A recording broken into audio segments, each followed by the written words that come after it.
Hi, good morning. I'm going to tell you today the story of the shark that is kind of circling behind me.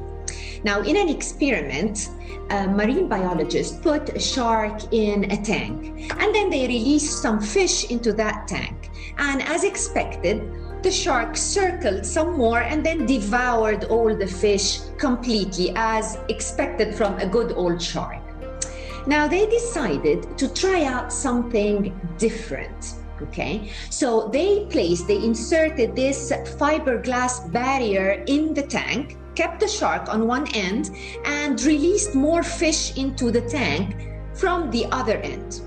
So, as expected, again, the shark started, banging against that wall to get to the fish and devour them. But it bounced back, and it kept trying and trying, hitting the wall, bouncing back, hitting the wall and bouncing back. This went on and on for an hour, and then the shark kind of, started getting drained and slowly stopped trying. Now, the marine biologist kept doing this for a few weeks, like a dozen times a day. After a while, they noticed that the shark stopped trying completely. It kind of gave up on being able to get to this fish and eating them up. So what happened next is really interesting.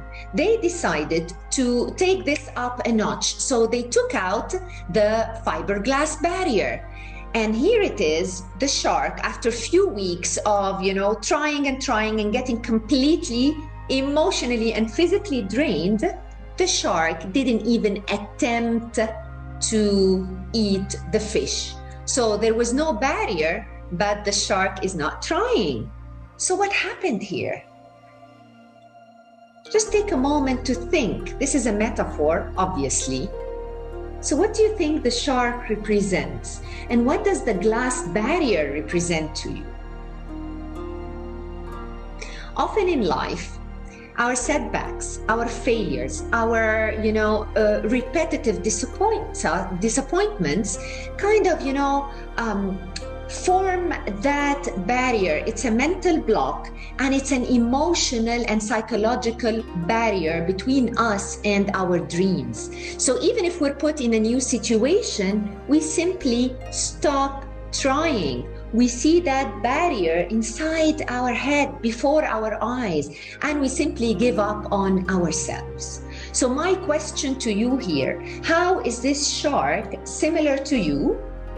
And if so, what is your glass barrier? And how are you planning to penetrate through so you can reach out and grab your dreams? Please share in the comments your thoughts, your insights about the tale of the shark. Thank you.